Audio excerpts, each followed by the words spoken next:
Enw fi ydi Elen, a dwi wedi bod yn gweithio fama ers o'n i'n 16 oed. Dwi yn caru swydd fi. Dwi wedi bod yma ers i fi dod o'r ysgol, a dwi rioed i gadael. Dwi dal yma. Dwi'n rili mwynhau dod fewn i gwaith ar y llun, a dwi byth yn brysio i gweld y Gwener yn dod chwaith. Dwi'n caru bob munud ono fo, a dwi'n diolchgar bod dwi'n gallu gweithio yma.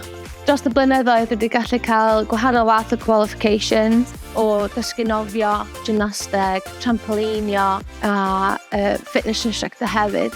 Dwi'n rili mwynhau wneud y gymnasteg. Mae'r plant yn ysbrydoli fi gymaint. Dwi'n twylio a dawnsio rownd y dosbarth a maen nhw jyst rhoi gymaint o egni i fi. Ymunwch â Thîm Conwy. conwy.gov.uk/swyddi